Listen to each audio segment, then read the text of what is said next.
Welcome to Property Hustler Shows. Today we have two very special guests, Thomas and Suman from Wealth Genius, coming on the show and share their experience in the multifamily space in the US market. Thomas is a Canadian investor pivoting into the US market since 2008. He's a Wealth Genius coach, multifamily investor, and he's also a developer in California. So today we're going to go over some of the pros and cons, the ins and outs on why US market for Canadian investor is actually better, more profitable, and safer than investing in the local Canadian real estate market. And we're also going to go over on the strategy in terms of whether or not it's better to actually get straight into a bigger commercial multifamily deals or the traditional model on 1, 2, 3 single family before you actually jump into a different asset class. Thomas has a great answer, so let's dive right into this.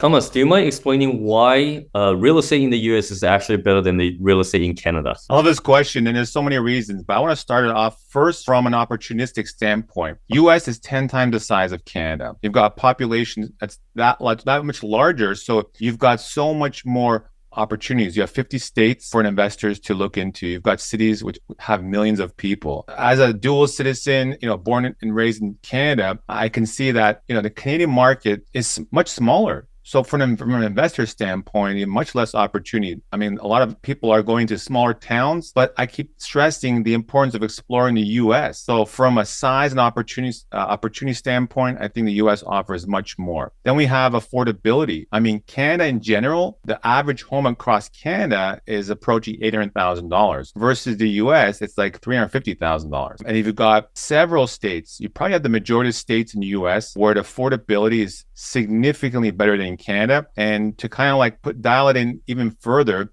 you've got states where the housing cost, the monthly housing cost is less than 15% versus in Canada, the average housing cost is about 50%. So from an affordability standpoint, there's a significant difference. Canada is an expensive market. There's affordability where the US is substantially better compared to Canada. And I think based on population and the number of different markets, just so much better in comparison. And you've got landlord-friendly markets. So that's another important criteria for investors. In Canada, most markets, you have a rent control environment, which is very tough to operate in, versus the US, you've got many options for you to explore, where it's a landlord-friendly environment, meaning you have much more control. You don't have rent continuation. You can raise rent to whatever you want. As an investor, that's huge to have that much control. Reduce exposure to the Canadian market. There's been plenty of studies. The Canadian housing market is in bubble territory. There was a study, and it was number 2 in the world after New Zealand for just being that bubble territory. And now we're seeing, with the high interest environment, the Canadian market is much more affected than the US market. One of the main reasons is that the US people lock in their rates for 30 years. Unlike in Canada, most mortgage rates are between 4 to 5 years. So because of that, many people are in an environment now in Canada where they're going to have to renew. And now interest rates are substantially higher. Unlike the States where people are like, well, rates are higher. I'm not going to move. I'm fine with my 3% rate. I'll just stay in this place for the foreseeable future. So I think that's an important criteria as well. You've got other factors weather. For me, moving from Ontario to California, I have to be honest, that is a substantial reason why the US is better for me. As much as we want to, look at other factors from a cost standpoint or a return on capital, the weather provides, a substantial benefit in terms of lifestyle. So I'm in a much warmer climate, much more consistent weather. So that is something that's important for me. I know for other people. In addition, the US offers much more access to data. Canada's got a lot of privacy laws. There's not too many things. There's not too many, resources or places that you can get the data as an investor that would help you to source opportunities. Versus the US, you have plenty of technology that would provide you the name and number of the owners, how much of, mortgage balance, if they have a mortgage, how long they've owned it, and all that information that you can literally, go and dig up and be able to, utilize to approach these owners for some off-market opportunities or for negotiation tactics. There's technologies, there's one particular one, we talk about driving for dollars. You can literally open the app, take a picture of a house, and it mails a postcard directly to the owner that basically says, hey, I'm an investor. I came across your property. It's a picture of the property. I'm interested. And it's all automated. I mean, these are things that we don't have available in Canada. So I think that's another important thing. Yeah, and I mentioned the size of the market, but also the type of deals, the type of opportunities in the US is just that much more. I think the more traditional like buy and hold, flips, wholesaling is very similar between Canada and US, but there are things in the US which I believe are not available in Canada. You've got novation, you've got astro flipping subject to common co-living strategies. So again, just so much more in the US, unlike Canada. And that's why I stress that Canadians need to explore and diversify by going into the US. By the way, you just point out so many different things. The size of the market, affordability, 800K in Canada versus 350K. Tax is way more expensive in Canada. In the States, we have some states that are a lot more like landlord friendly, where you can control the rent. The mortgage on a sale, 30 years versus 5 years, that's a big difference, right? If you're able to actually lock something in pre-COVID or during COVID time in the States, you're really not being affected. Weather, I think, is a very important element in the States, right? In Canada, it doesn't matter where you move, it's still gonna be cold. And access to data, I love that one because we're using PromStream for a lot of like the smaller deals over there. It's so easy to pull data out, right? Knowing like where the cash buyers were, and even like we can do the skip tracing like literally within the software. And Exactly. like you mentioned, the type of deals that we can structure can be a lot more creative, right? Yep. Novation is actually something that we were doing in Canada, but we couldn't do it to the extent that a lot of investors are doing in the States. Suma, is there anything that you want to add to this list? I know it's a big, long list on why US is better than Canada. And I think Thomas covered amazing points. And, well, what I can tell is, being from Canada, I can probably share my perspective. So one thing that I have seen is, of course, the price point. And just a little bit background about me. Before coming to Canada in 2019, I worked in States for 3 years, right? So what I'm seeing is over there, the income opportunities, the technology advancement, or even the economy, right? Those things are much more higher, which indirectly or directly impacts the real estate industry, the buying power of the people, right? And affordability. What I'm seeing here is the price per door is much better. For example, we acquired several properties at 50K per unit. In Canada, I mean, in the primary markets, it's very even hard to even get a small parking spot, right? We all know, especially in the Toronto or the Ontario belt, right? So what I'm seeing there is you can do much more better in the States, in the multifamily space, you can expand, and the rules are much more favorable for investor. It's a more business pro country in overall in general, right? So those things helps us to invest in the US.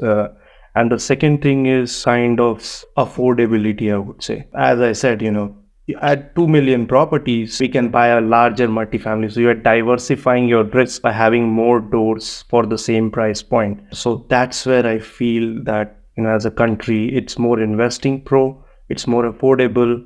The population and the job diversity is much better as compared to, what I've seen in Canada. I think I'm seeing a lot of people looking into the US investing at this moment, like for a lot of Canadian investors. And I think part of the reason is because the appreciation in the past 2-3 years has gone a little bit out of control. When we're looking at 300 to 500K or even 700K, it was okay. Like I feel like a lot of people could still sustain if there's any default in rent. But now looking at some areas where the legal duplex is over $1 million, this is where people are like, okay, we need to figure out how to manage that risk.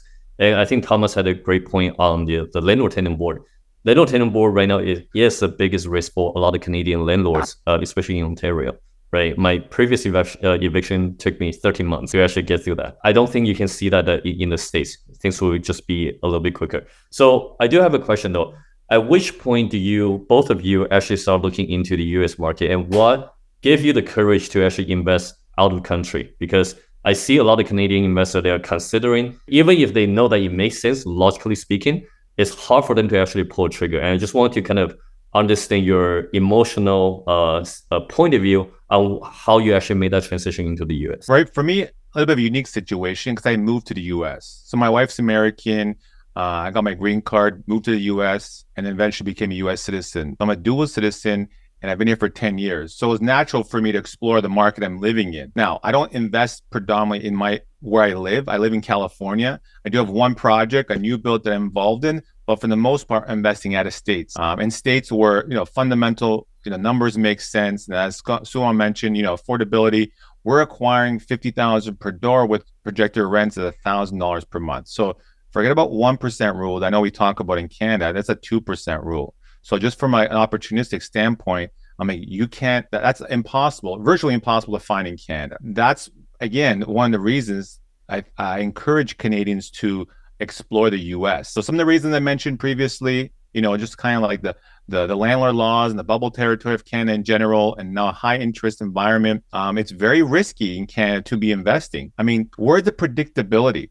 I mean, you go to buy a 10-plex in Canada with tenants that are paying $1,700 a month when market's like $1,500 to $1,800 a month. There's no incentive for these people to leave. I mean, tenants these days in Ontario and Canada in general, they know what the market rents are. So they're not going to leave for like, $5,000, $10,000 anymore. So cash for keys is going to be much more difficult as we continue in this environment. So from that standpoint, it's like, let's look at the US. And Canadians are the number one foreign investors in the US. So we're not trying to reinvent the wheel. The systems are in place. Canadians are already investing in the US. So why aren't you? If there's a fear of the unknown, well, let's eliminate that fear. Let's figure out what you need to know to be equipped to take the next step. Is it a taxation question? Is it an asset protection concern? Is it financing? Let's kind of go through that. And that's what I coach my students. I basically help them to remove anything that's preventing them from taking action. So obviously, just the unknown, all these kind of things I just addressed, a lot of times they don't know. So we kind of go through that, and then I connect them to cross-border advisors from the CPAs and the attorneys to help guide them even further. And then once we've set things up, then it's a matter of looking for and finding the opportunity. And again, we're going to kind of, there's different markets to explore from an opportunity standpoint. So important that Canadians, really, if you're taking investing seriously in Canada, you have to consider the US. We pretty much made a list of why the US is better than Canadian real estate market. How come the competition is not as high? Because when we're kind of just viewing from the investment point of view, it sounds like it's a no-brainer not to get into the US investing ASAP. Are we seeing a huge competition for the real estate investment side? Well, if you're talking about Canadians investing in US, yeah, the competition is not that high. I've never seen as much interest as today. Over the past 10 years since I've been living in the US, I've never seen as much interest for Canadians to invest in the US, but still, there's a lot of hesitation. Canadians would rather work in an environment that they're familiar with than explore something new. So I'm seeing investors in Canada going to like Thunder Bay or Halifax or Saskatchewan before exploring the US, which to me, it's mind-boggling because you go in these like 4, 5, 10,000, people communities versus, people just south of the border where you have millions and millions of people. Like a small example, like Cleveland, Ohio. If Cleveland was to be in Canada, it'd be the second largest city in the country. So again, the perspective, people may not understand that. I think, again, it's just the unknown element and potentially some preconceived notions that, it's too difficult, it's too risky, it's another country, it's going to be very expensive. So all these ideas that they may think, maybe they heard about, or they're just kind of, it's just something that's kind of preventing them to take action. I think that's one of the main things. Yeah. And by the way, I'll be completely honest with you. I had a lot of hesitation when I was looking into the smaller residential because I'm just at the amount of work. First of all, I'm a little traumatized with converting a lot of like the units in Ontario, right? The permitting process is not on my side. Landlord tenant board is not on my side, and then even for sometimes the selling process, it can be a little challenging when the market shifted to different directions. So the moment I started looking to smaller residential, I'm like, the amount of work that I need to kind of take into consideration is probably just not worth the to exploring the options here. So my next question would be, I understand why I end up shifting into the multifamily space, but for anybody who's thinking to explore the options and they are having concern about having the right operating team, would you want them to kind of explore the areas of smaller residential or go straight to multifamily, partner up with the right team? When I'm speaking to my students or people interested in investing in the US, I think one of the factors that we have to consider is the financing. To me, I think that's I don't want to say the biggest hurdle, but it's going to be something that needs to be really considered. From a US lender standpoint, I mean, you're a foreign investor. So you have no credit, no history, no track record for them to go by. So the risk is substantially higher. Now they've established this, the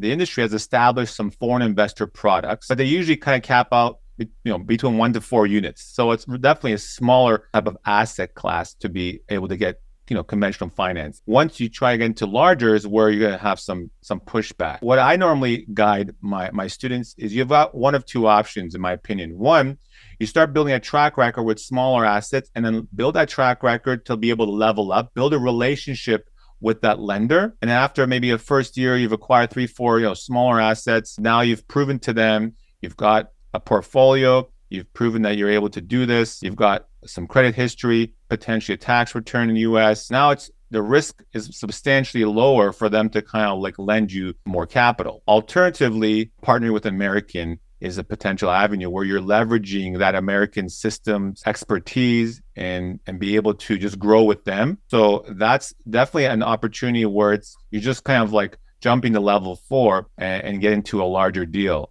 So you don't have to start from scratch. So those are the two main paths I suggest my students, and some are, and depending on the individual, some want to kind of do their own thing, or some have, contacts, either family members or people they know in the US doing deals, and then they just fast track jump into their first deal of like 50 plus doors. What's your thoughts on this, Suman? Well, before that, I just wanted to share my thoughts on the US, why and when my journey started. As I said, right, because I worked in the US, so I know the advantages of being in the US from the job and investing perspective. My first US deal was with Thomas, the 8 unit that he's talking about in the Ohio. I knew that, doing on my own, of course, maybe I can do it, but as Thomas mentioned, right, you either try to figure out or reinvent the wheel on your own, or why not collaborate with like-minded people, experienced people like Thomas. So and that's why I chose the second route. So I had certain skill sets and we brought it in the table, and that's how I entered in the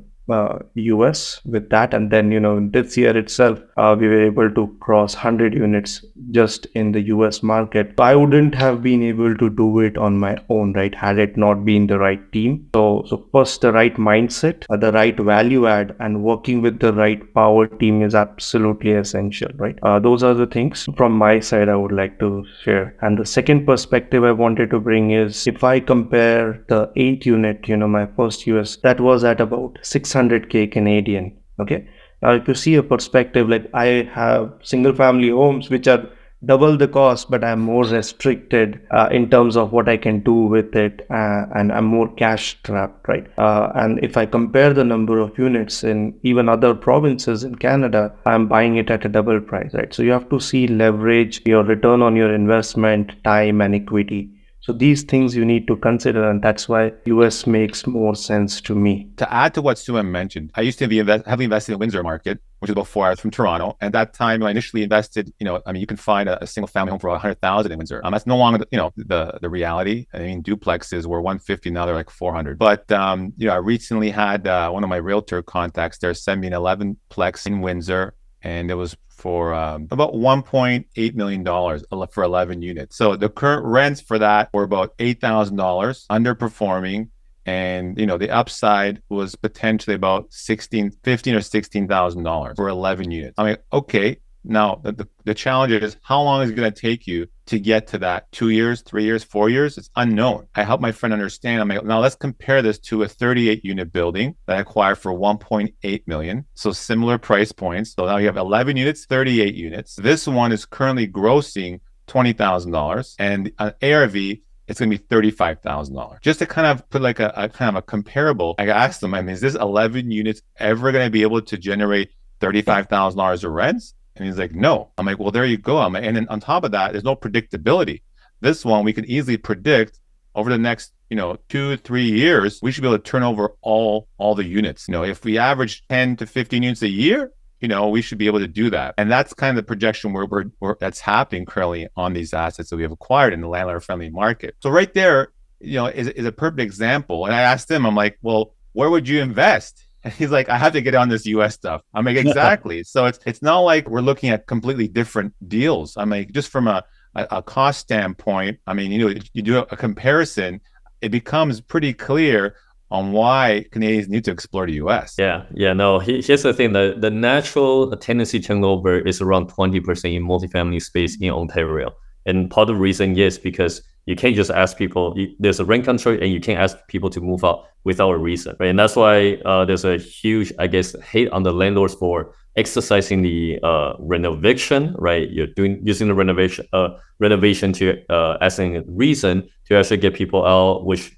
obviously they do have the right, tenants do have the right to come back for the excessive rent. So there's just a lot of rule and regulation going against the landlords and investors in here. And for some reason, people are still buying an overpriced asset like that, right? Because to me, that's like 163,000 per unit in the Windsor deal that you just mentioned.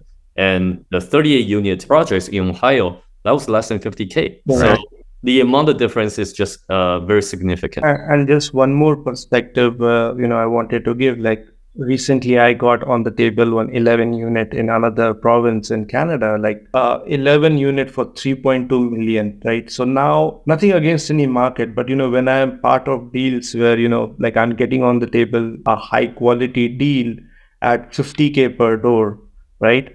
It makes more efficient use of our time, even our partners' time, your entry into the market. And it's not like, this 50K per door is a substandard market. As Thomas mentioned, Cleveland is, if you put it in Canada, it becomes, one of the top three cities, right? Because the job diversity. So it's very surprising to me that, in spite of being a much better market, we are getting much more affordable and much more highly controlled. Imagine a 38 unit at 50K is a much better option rather than me buying a 11 unit in a substandard market in Canada for 3.2, even much more higher, right? So that's the perspective I wanted to bring. Yeah. And one other thing I wanted to also mention, because it took me a while to actually correct my mindset, is that sometimes when we talk about leveraging the financing in real estate, people forget about leveraging power team, leveraging the human resource. And this is the part of the reason why I end up deciding to go with a multifamily route for my very first project in the US with you guys. Part of the reason is because investing in a smaller residential does require you being there. Because guess what? There's not enough margin for any of us to hire out a contractor, property manager. It's going to wipe out the cash flow just like that, right? Yeah. So why not figure out how to leverage other people's connection, get into something slightly bigger, use this route to be as passive as possible while you're learning the new market, learning the new strategy.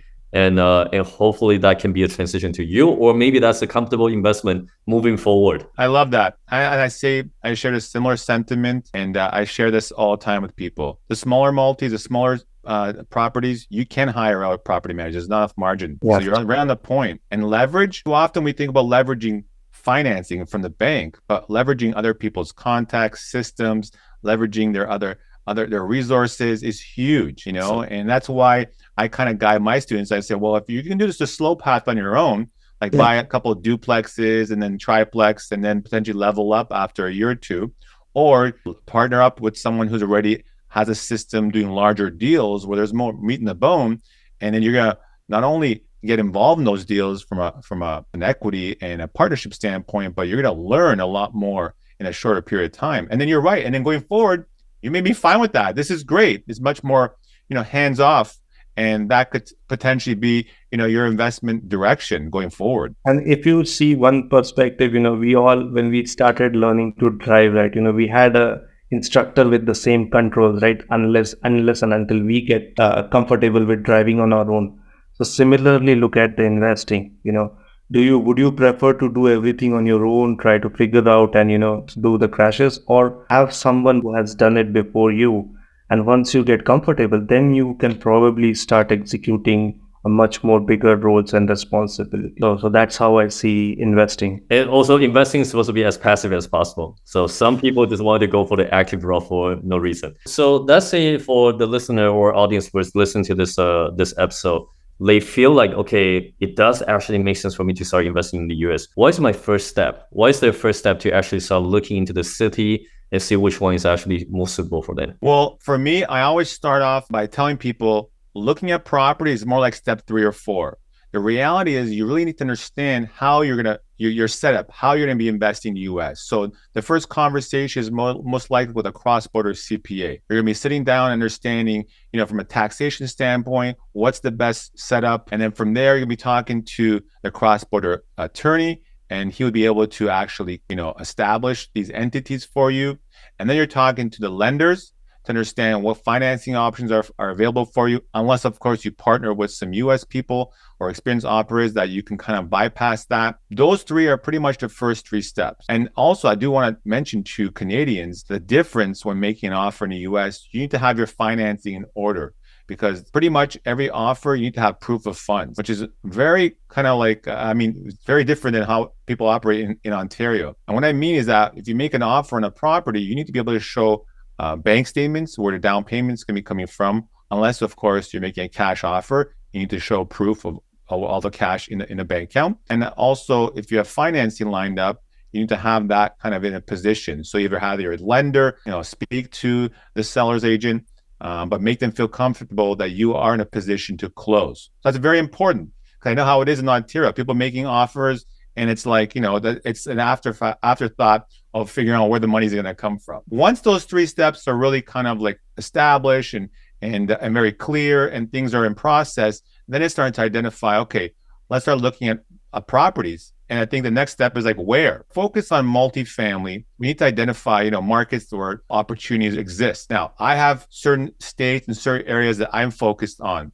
But I tell people all the time, people are making money and losing money in every state across the US. So I'm not here to say I'm an expert in every state. There are certain areas and certain states that I'm much more comfortable with. The reality is an opportunity may present itself in a market or in a particular area that, doesn't rank high on people's list. Again, it's very important to be constantly looking for opportunities, networking and talking to brokers, agents, building those relationships with the owners. We mentioned earlier about some systems of kind of like, scrubbing lists, finding contacts, and connecting with owners of properties. In terms of like the markets I'm heavily focused on, Ohio has been a market that I've been invested in since about 2018. My market here in California, I don't do any value adds here because of the rent control and so forth, but I am involved in a new construction deal. So we are building 172 units here in Southern California. We should be breaking ground in Q1 next year. But it's been a 3.5-year project of getting the entitlements. So very lengthy process. Money's going out. We haven't seen a return on our capital yet, but again, that's something that makes sense in this market. We have the population,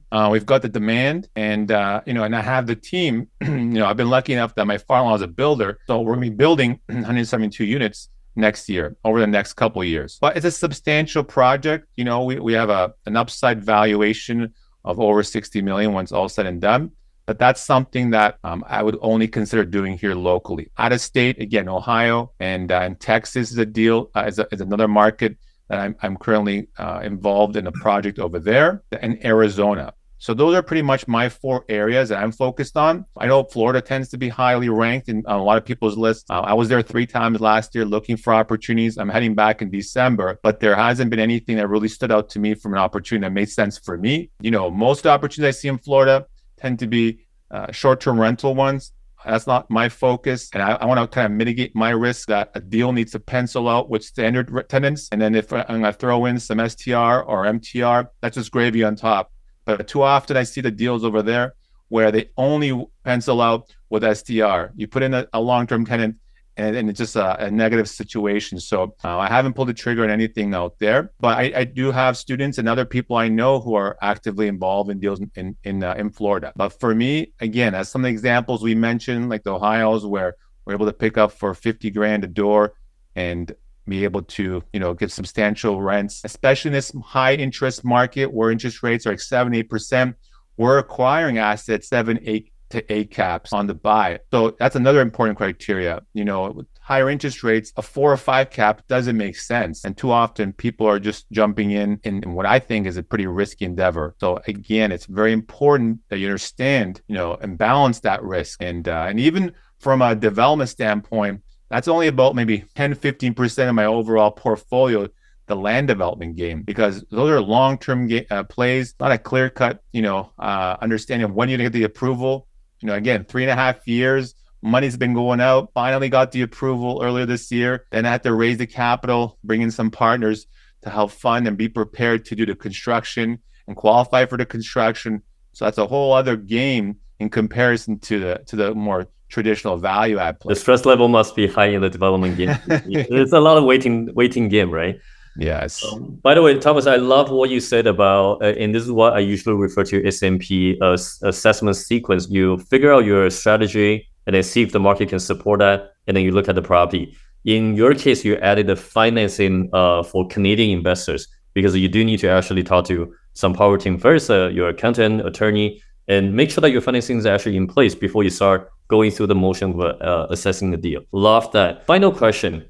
Because in the US, it's a lot different from a Canadian real estate where there's a war zone. How do you identify those ones and how do you actually avoid them? You make a good point. So we've got A, B, C, but we actually have D areas in the US. And that's where really leveraging your local team is important, building that power team. So in most markets, I have a few property managers utilizing their experience and resources to identify a particular area. Is this an area that, you'd recommend me to endeavor in, explore?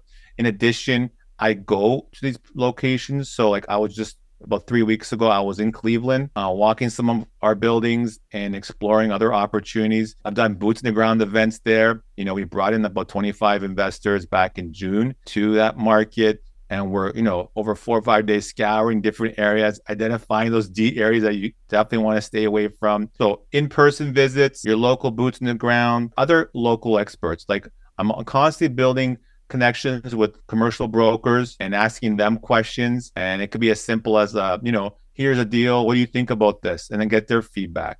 And a lot of times, they're going to reveal certain things to you. They're going to say, hey, stay away from that area.